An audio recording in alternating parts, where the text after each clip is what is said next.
I pledge allegiance to the flag of the United States of America and to the republic for which it stands, one nation, under God, indivisible, with liberty and justice for all. Okay, we'll call this meeting to order. Roll call and acknowledge visitors. Any visitors? Look for agenda approval for this part of it. I'll make a motion to approve the agenda as presented. Motion by Mr. Hickerson. Do I have a second? Second. Second by Mr. Smith. Any discussion on it? All right, hearing none, all in favor. Since we're all here, can I say aye? Aye. Aye. Aye. Opposed? Hearing none, motion carries unanimously. Open forum. Now, I got the one from Jonathan. Yes, Do we want to read that open forum after or before their presentation? we have to read it where it's on the agenda. So Okay. it has to be read. You got it, before. Andy? Okay. Yep. Okay. All right, I'm gonna take my mask off for this part. Dear sixth grade team, I have been in education now for over 20 years, and I have taught all grades from kindergarten up through seniors in high school. After listening to conversations at our last meeting the other day, I have done some research and some serious thinking about where our sixth grade group fits in. And by the way, this is Jonathan Nelson, if you didn't catch that. In Iowa, most of the larger schools have junior high, middle school classes from 7th grade through 9th grade. This has been a common practice in the state because of the maturity and development of these particular age groups. I have had many courses in human growth and development, and from my perspective, 6th grade is not nearly at the same maturity level to be lumped into a junior high group with 7th and 8th graders. They are still kids and need so many things that junior high just doesn't provide. First off, they need recess and the ability to just play. I am concerned with the lack of physical education they already receive, having it for only one semester and being in my health class the next semester or vice versa. At this stage of development, they need to be active, and a major concern of mine is that they are stuck behind their devices far more than being allowed to get quality movement and activity to keep them healthy and thriving. This is an essential part of their growth and development, and I feel that they would have a higher success rate by being more active and having the ability to burn off excess energy. It is highly irregular to have a 7th grade group get a full year of physical education while our 6th graders only get a semester. To me, that seems completely backwards, and we are doing a disservice to our students. Secondly, they lack the same maturity level and physical growth as a 7th grade group. This is obvious to me from our health class sessions and those 7th graders in physical education. Obviously, children grow and develop at different rates, but I feel we are pushing these 6th graders to mature quicker by putting them into a junior high setting when they fit more in an elementary setting. I know this is from my experience teaching and my own kids from their stages of development. I understand they need a health class, but the vast difference between 6th grade health and 8th grade health is enormous. And to expect them to be in the same category as the 8th graders is just too much to expect. Finally, I firmly believe that this is a very difficult age to assess, but most of the data suggests that they are at an elementary level far more than a junior high level. Their needs are so much higher than those of the 7th and 8th grade groups and need so much more attention than those older peers. It is difficult to decipher between 5th and 6th graders, in my opinion, but there is a huge gap between 6th and 7th grade. I feel we would be doing a severe injustice to our students by forcing them into junior high when their developmental stage would suggest that they are still immature in their learning models and need much more attention than we typically give them in junior high. There are zero indicators that suggest that moving them forward into a junior high setting promotes faster growth and learning, but rather keeping them youthful and in a setting where they have a better chance to succeed is more prevalent in my thought process. I know that I may be stepping on toes here, but after serious consideration, I have come to the conclusion that the sixth grade classes, current and to come, will have considerably more success in the elementary setting than in a junior high atmosphere. Thanks for your time and consideration regarding this matter. Jonathan Nelson. Thanks, Jonathan. Anybody, any other ones, Kathy? I didn't get any. That was the only one, and I checked later on this afternoon, but that's the only one that came through email, and there isn't anyone here personally to address, so I believe we're, So it was put out there for teachers to react to if they chose to. yes, that is correct. So then we want to proceed with, we're talking about the academic program for 2021-22. Kathy? We're going to just start by saying that we are looking at our sixth graders in particular. And we know that we made some changes already this year because of COVID. So when our fifth graders last year missed the last 2 months of their school, when considering them coming back to school as a sixth grader, we knew that there was no way that they should be able to transition into a middle school programming where they were only coming 2 days a week. They really needed to have a little bit more structure, so we did loop our sixth graders in with our K through 5 and had them coming to school every day, all during the school year. So they have been here in person, just like our K through 5 so far this year. And that, this isn't the first that we've discussed this. We've been trying to find the right fit for our kids, the right fit, and I'll share. I was a middle level teacher for many years, and I wanted us to have a middle level programming because of thinking that we would have better transition from our elementary up to our high school, with kids having more attention at that middle level. And we've been struggling to have a really good program that's meeting all of the needs of the kids. And so this has been discussed for probably the last 3 years. And so at this point then, Alicia, Sue, and I have had many meetings looking at how we could make this work and what we think we should be doing. But more importantly, we needed to hear from the teachers themselves. And so we already had 2 meetings, and the first meeting was with the present 6th, 7th, and 8th grade teachers that had 6th graders. And then the second meeting, we brought in our 4th grade teachers who would be 5th grade for next year, and then also the 5th grade teachers where their kids would become our new 6th graders. And so we've looked at— And a previous year's 5th grade teacher as well. Yes, thank you, Alicia, for that. And so looking at, that bridging, the bridging of our kids, and it was wonderful. I mean, it was a great discussion. People, I think they felt very valued, empowered, and it was important that we heard all of their comments.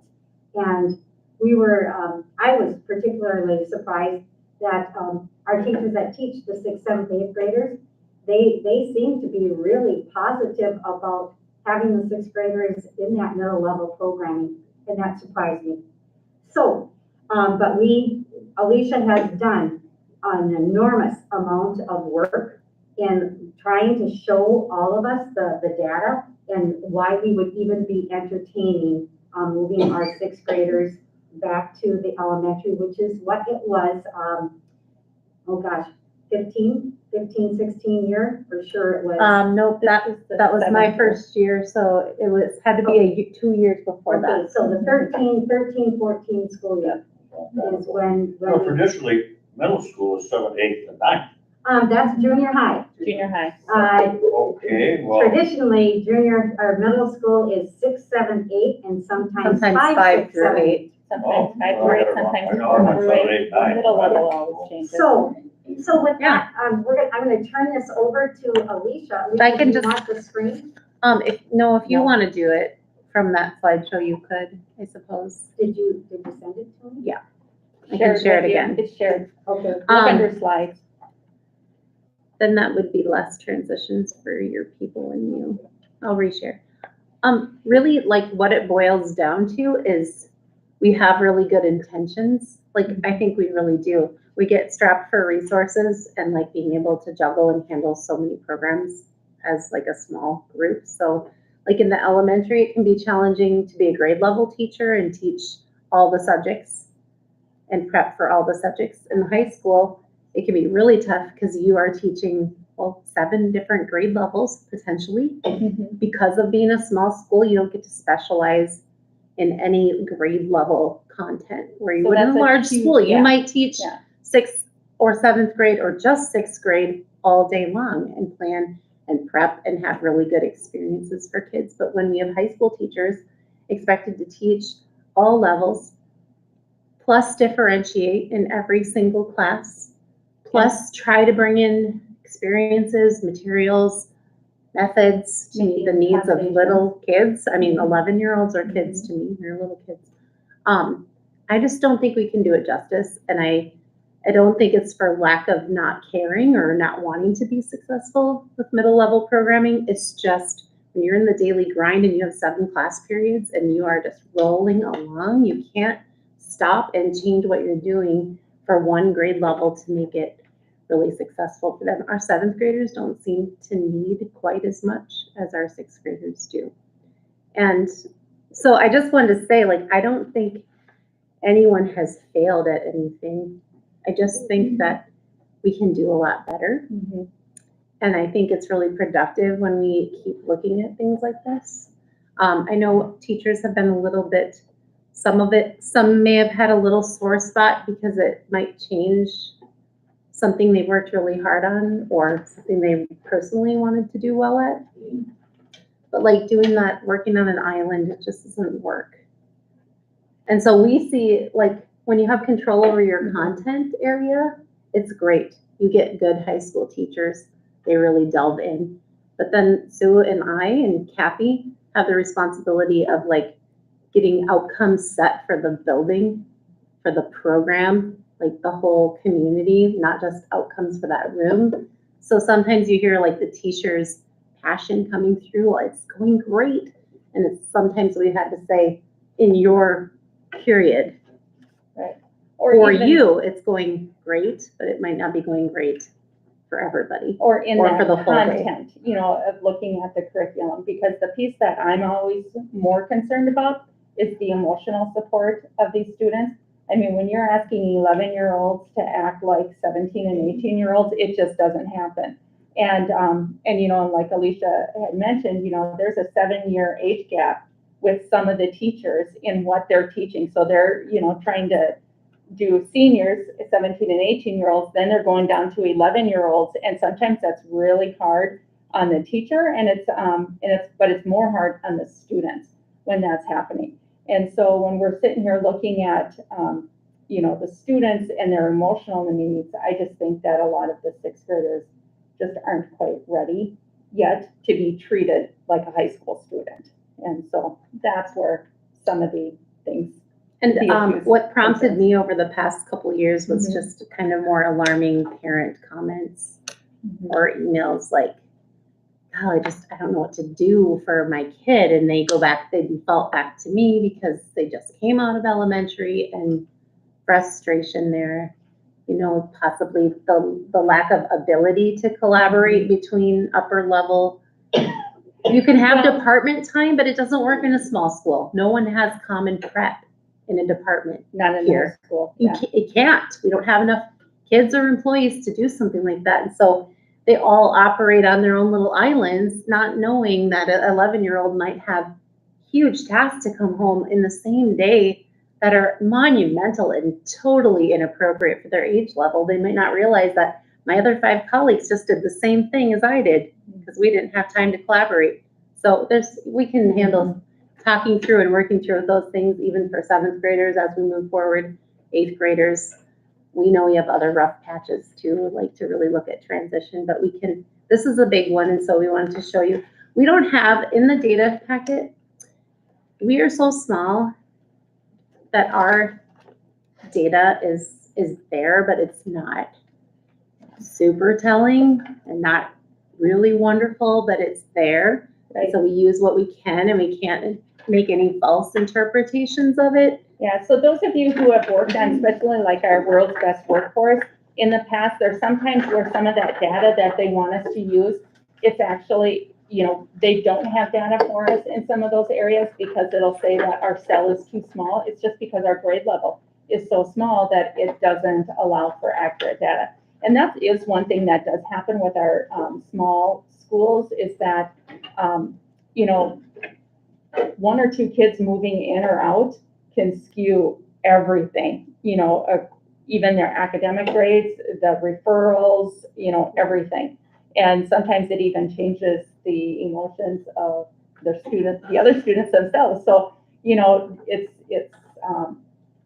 it's nice to be a small school, and it's really good for our kids to be able to, know everybody in their class, but it also has some downfalls too.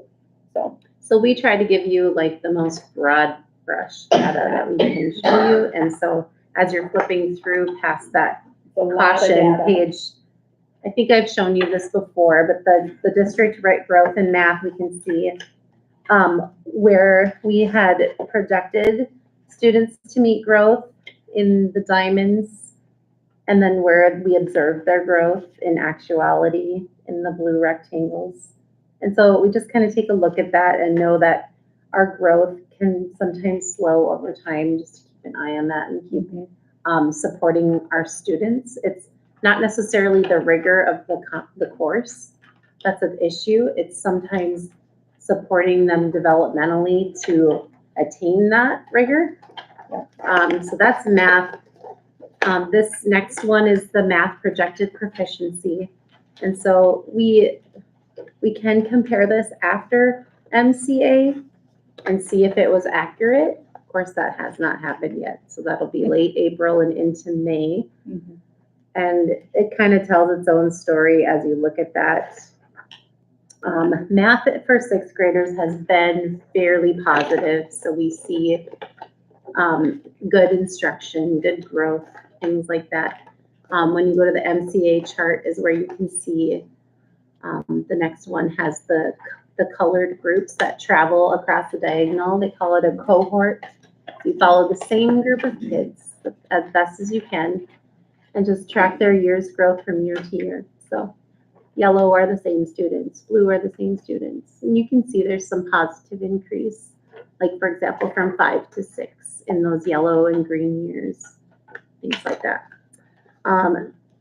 Sixth grade math is the next one. So how are they currently doing? I'm just going to fly through it quickly. We have 17 kids at or above the grade level RIT, which is not too bad. And then we had on the next one, or excuse me, that was fall. The next one is winter. We're currently at 20. So that's good to see that number climb. And we'll have the spring testing by next week. The next one is the RIT growth for reading. Same story. This is where we've seen a lot of struggle. Like we've seen a lot of decline in reading and ELA in general, reading, writing from elementary to middle level, despite trying several different models with several different staff members. That chart's not pretty. But just a real steady decline in ELA skills across our district as we go on over the years. So we will be looking in. We have some people in place who now have been here a couple years, so we can start digging deeper with strategies and ideas to beef that up. It's hard when we kept having a revolving door of staff members and trying to do our new English programs department over and over. Hopefully now stable. Hopefully we're a little stable there, as far as I know. And then the next one is the MCA reading traveling numbers for the district. So this is the one where you look at 5 to 6, and it's in 2016 to 2017, we had a 26% decline in proficiency. In 2017 to 18, we had a 16% decline in proficiency. 18 to 19, a 26% decline in proficiency. Those are some of the things that, we gotta get going on. It's happened in other areas, other grade levels too. And like I said, or we said, it can change just because you had one move in and take the test or two in a class, and then suddenly your data's like, With MCAs, one person can change data by 3%. it's crazy. It's in our small school, that's what In a it big says. school, that's really reliable, Mhm. but in a small school, it's only observational, really. Right. Till we dig in to the deep reports that I have that go by student, by skill, by level, by target, by quadrant. Who meets low achievement and high growth? Who meets high achievement and high growth? Who meets low achievement and low growth, which is the worst possible thing you could have, and you have a lot of kids in there. And who is high achievement, low growth? So those are reports available to us as leaders. Mhm. And then we go into science. And we, again, another volatile staffing situation. We finally have some stability, we believe, Mhm. in our science department. So we can work on that. 5th grade through 12th grade collaboration really needs to happen for science. So I'd like to bring all of them together through vertical planning. And there's new science standards, so it would be a really good time. And then the science chart you can see here. Just be aware with the science chart that, it's skipping grades, so it's grade 5, then grade 8, then grade 10. And so, Same Several kids, years but they in only between. test those years Yeah. for science. And then Sue is gonna talk to you about the Yeah. behavior failure rates. I think she has some more data. Yeah, so off I the just side. have on the next chart, the number of referrals that we get for 6th graders, but, and in comparison, the other grades. But I do want you to understand that the students that are in my office talking with me, half of them are 6th graders. So out of all the other kids, it's always my 6th graders that I have to do a lot of work with. And I know poor Alicia, every once in a while, I'm just like going, you're 6th graders, Take them back. to hear, and it's, but it's just because they're not, emotionally and mentally ready to take on a lot of the skills that are needed for the senior high. And so, and then also looking at the number of failures that a lot of these students are getting. So like for this year, with first quarter, we had 34 Fs that were going out to our 6th graders, and there's 35 of them. And so not 30, but that's 34 Fs total, because there were some kids that got 3 or 4 Fs. But yeah, 54% of the students did receive at least 1 F in the first quarter. So that's an alarming when you have half of your kids are getting an F somewhere. And then second quarter, we had 40%. And so far, we're not at the end of third quarter yet, but right now we have 60% of our kids have 1 F in something. So they still have a, opportunity to get that grade up, but 21 students right now, just checked it today, have an F in something. And so the students do have a really tough time, and I think, they just get into that mentality of they don't know what to do, how to get themselves out of that, because their maturity isn't there to look at that grade and be able to look beyond. And they don't have a homeroom person. Yeah. And they missed middle level, transitioned, or it fell apart, or, it's just, they Yeah. get lost in a shuffle all day long, just bouncing room to They just room. kind of keep How many moving. students? How many students total? 35. 35? Mhm. So between 19 and 20, what's the major difference, do you think? In the failure rate? The group of kids. That and distance Was it learning the same for some of teachers them on in and staff out. both years? Let's most part. see, We have For changed 6th one reading graders? teacher, one reading teacher would be the difference. and Okay. yeah, that's it. But their English teacher is the same, so they have English and reading as a 6th grade Yeah. student, and so their English was the same teacher, and so then this year they have one reading teacher that's different. Everyone else is the same. Yeah. And that's one thing where, if you looked at the MCA data where you can actually trace from year to year when they were 3rd grader, 4th grader, 5th grader, then that can show you a little more consistency too. Yeah. But yeah, the number of students that are getting Fs, the number of students that, are in my office dealing with, and it's a lot of emotional friendship, not knowing how to get help from home, not knowing how to get help from teachers, not knowing how to get help from their friends, so they just don't have the maturity and they do not have the study skills that they really need. So that's one thing that we were also talking about in our meetings with the other teachers.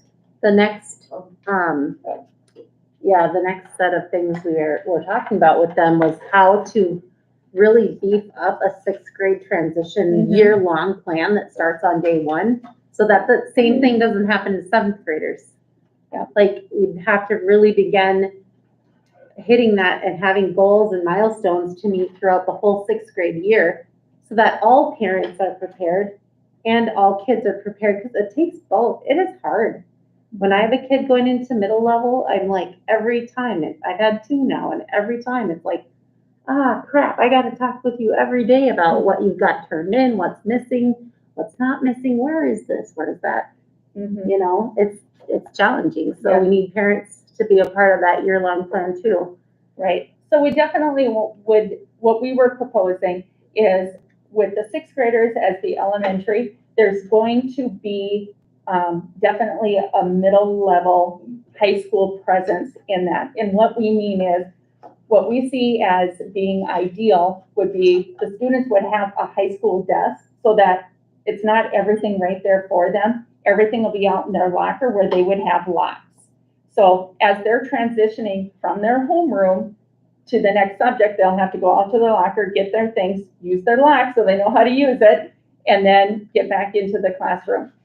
They'll be using planners, and they'll be taught in a homeroom setting how to use a planner, so that when they get to 7th grade, they're a little more And we have to successful with have the 7th and 8th grade and the 5th and 6th grade team come Continue up on. with their same, goals, procedures, expectations, so that it can be taught, and that it doesn't fall apart when you spread to different rooms, that they all still have something to adhere to, so that it can make it more successful for the kids. And that's maybe where we kind of fell apart a little bit, is that everyone kind of took their own spin on things, even though they had some of the same core beliefs. It just went too far, perhaps, in their own individuality for the kids to be successful. So the next slides in there are a mistake. They actually aren't, that just got inserted by mistake. The next one is other data. So we have, it shows what teachers have been consistent for them. And then it talks about procedures, how they can vary room to room, and we've already talked about that. And then programming consistency, we just kind of talked about that too, so that it needs to be a sustainable plan that everybody adopts and is held accountable for. The next and final slide just talks about my personal urgency happens to be for this specific group of kids that would be transitioning. And I thought, and I brought it to Kathy and Sue a while back, saying if there ever was a year to do this, it would be right now. It would be this year. We've talked about it, we've touched on it, and now it's kind of rubber meets the road situation. I'm gravely concerned. They're wonderful kids. They all are, like, I just love them. I love working with them. But they carry with them some exceptional needs at this time. So we have 12 students who have disabilities and have services. 11 of those 12 are students who require level 2 services, which is pretty significant. It usually means they have reading, writing, math, and a speech or occupational therapy, or a adaptive physical education, or something, social skills, behavioral skills on top of those 3 content areas. So to have that many level 2 students per se is unusual. Great kids, just need a lot of support, lots of support and collaboration. Equal numbers of students in this grade also need title support. We have 8 in the math core, which is a wonderful thing. That's a fairly high group though. They've had a difficult transition year, of course, as all kids have, but what did help, I think, was that Tim and Emily were able to loop and take the same group that they had in the previous year and keep going with them. So I mean, that was one thing that went really well. And it really did make a huge difference. I saw very good things come out of that. Just to give you a little indicator of the at-riskness of these groups, Class A is 63% of the class is considered at risk, whether it's IEP, 504, homelessness, or involvement with family services or truancy issues. Class B is 55% at risk. And knowing their mental health is already at stake, I would like to beef up a program that carries over with them and the other grades for years to come, starting now. I'm very concerned about our whole community.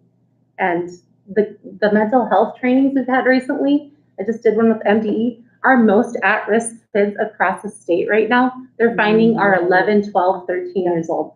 Highest suicide attempts and successes. And oof, that one hits me. So we gotta help these kiddos. The social emotional concerns, as long as we can get those procedures and policies uniform and get our staff to build them together and buy into it together, I think we'll be very successful. And then looking ahead, like we said, we both have already created a roadmap for a year-long transition plan, and starting with 5th, some elements, and some will go into 6th, some will carry over to 7th, some will carry over to 8th to get ready for senior high. So I think this could be a really good thing for us, and that's kind of where we stand on it. There are 39 students in 5th grade right now that would be moving on to 6th grade. So with that number. And then, Alicia, do you happen to know how many of our 5th graders presently are distance learning? 4.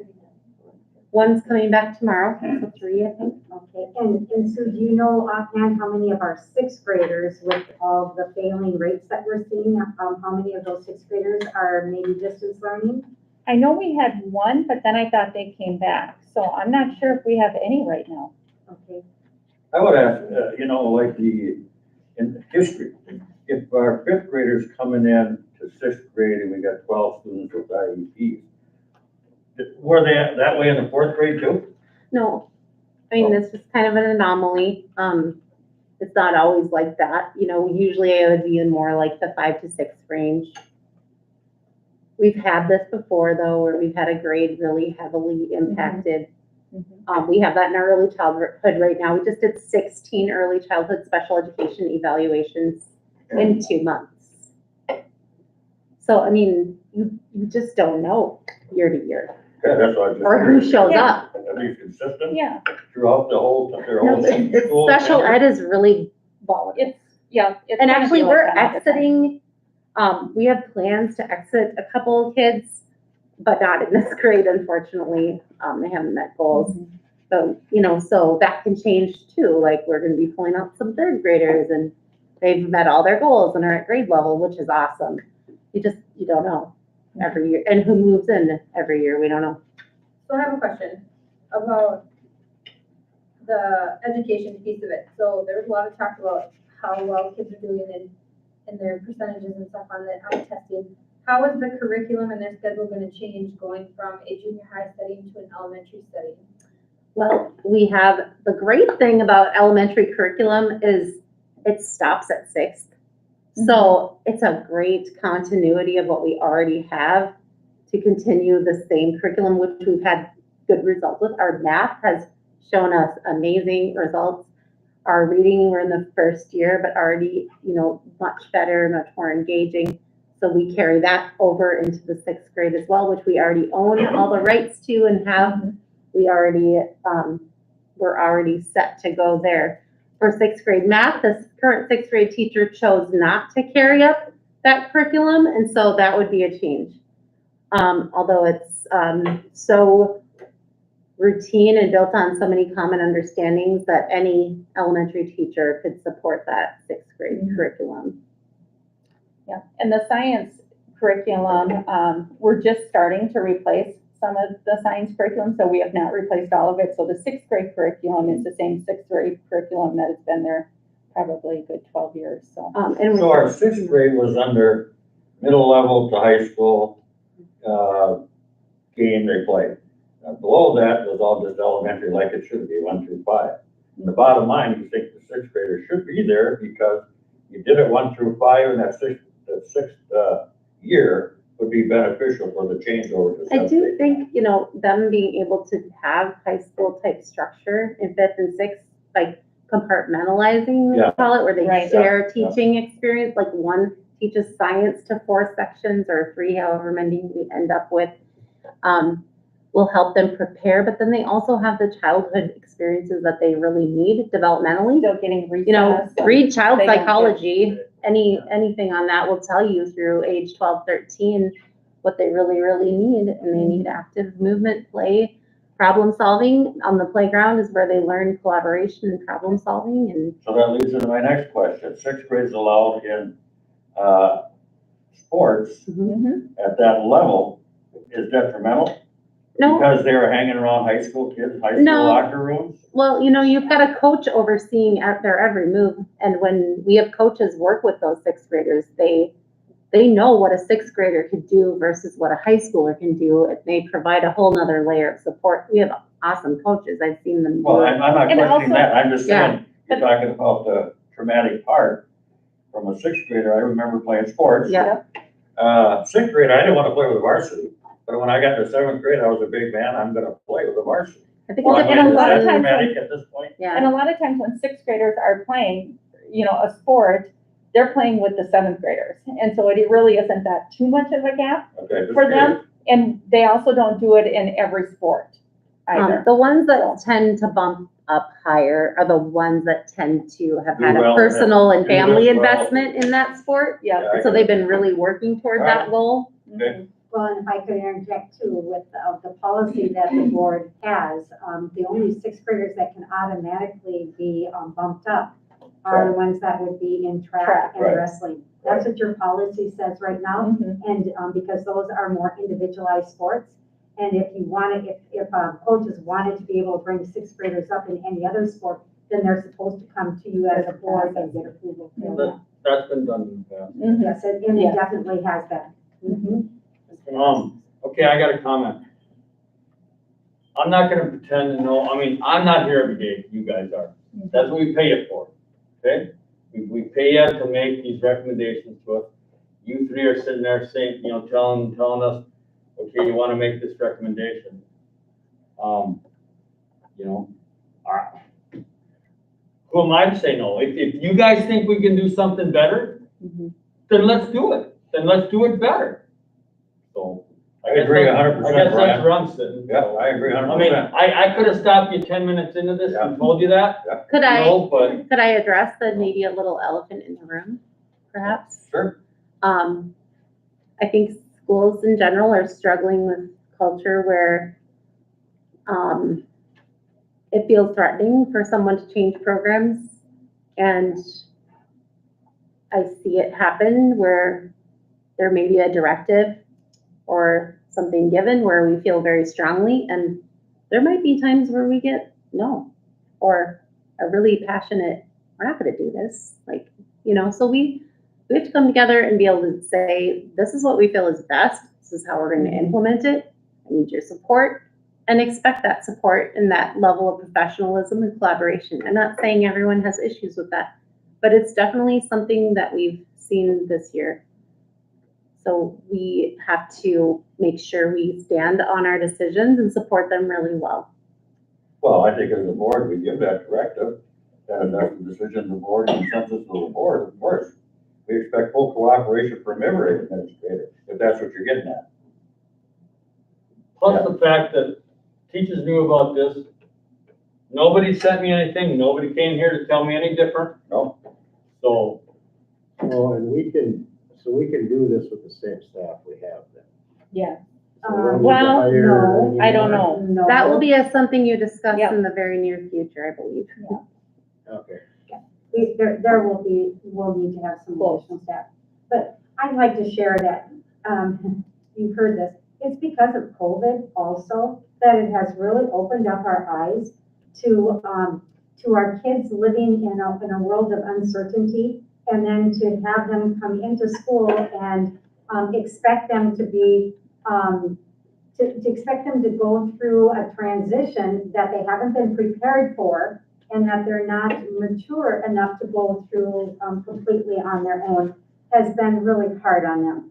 Well, I And think the so, program you're talking about, Kathy, will help, and I believe that the board feels the same way.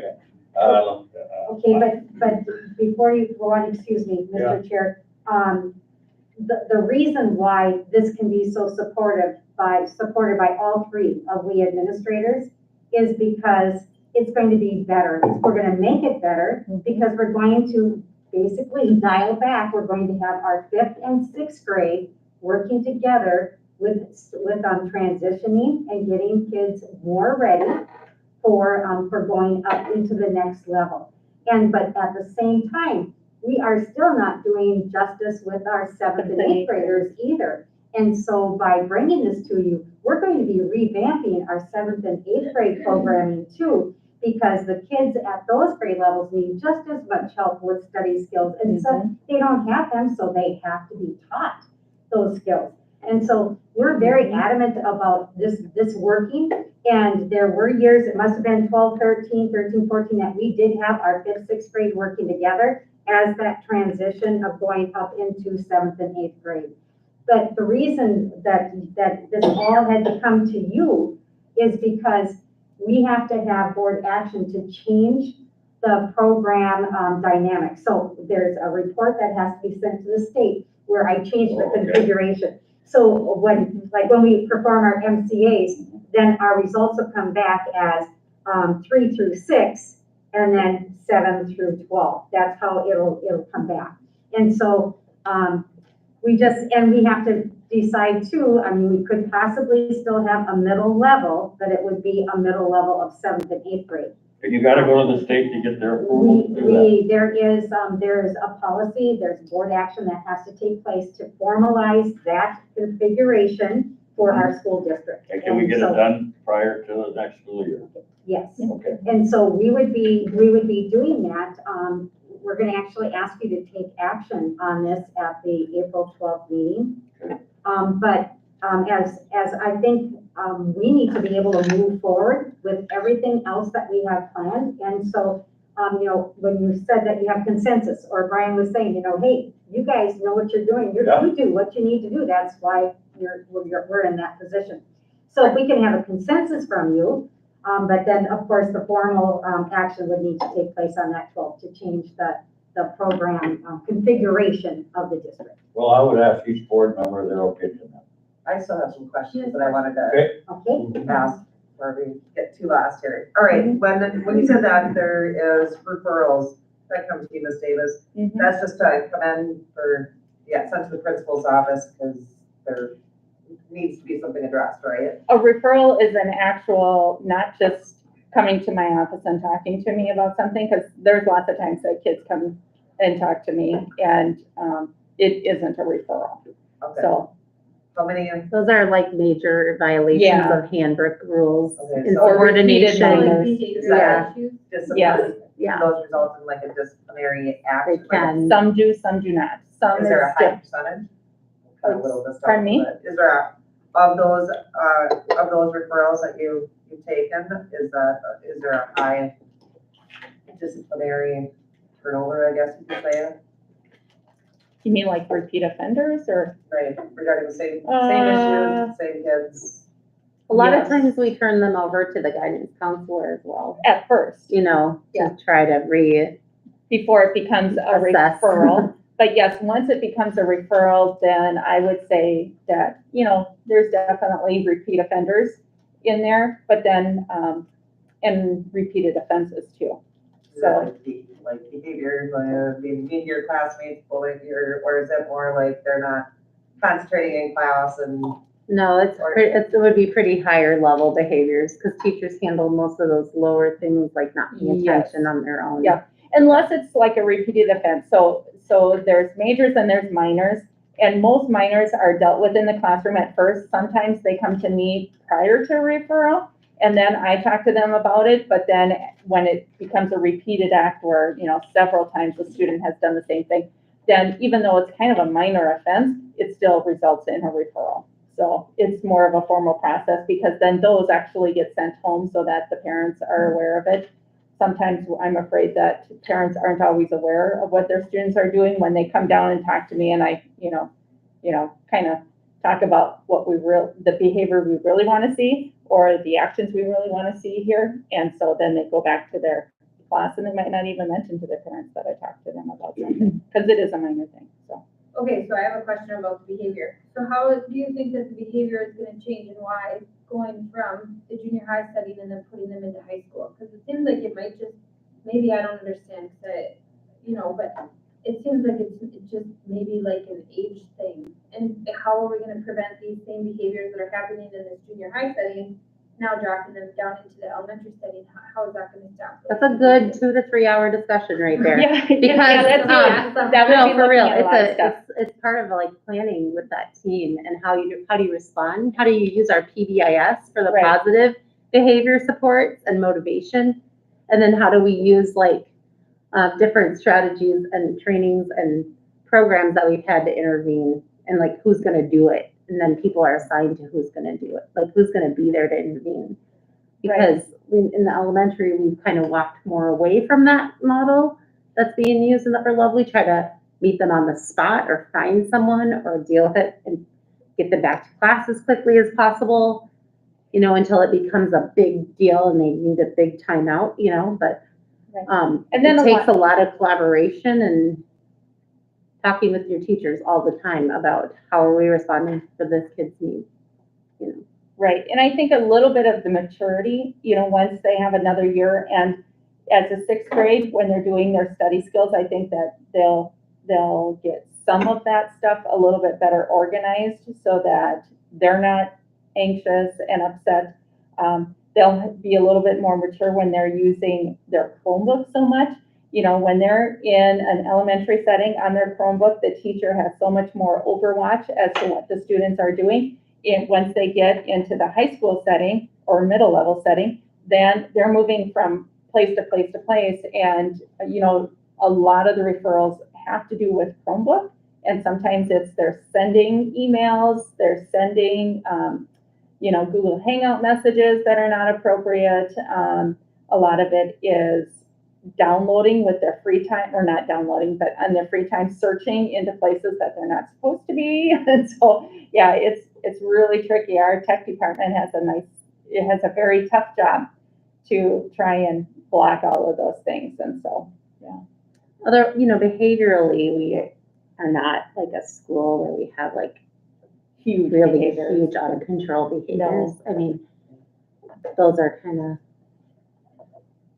not the norm. Mostly Last year, you're gonna have Mostly next it's the year. developmental issues, the mental health. And different groups of kids that move through, their behavior needs change.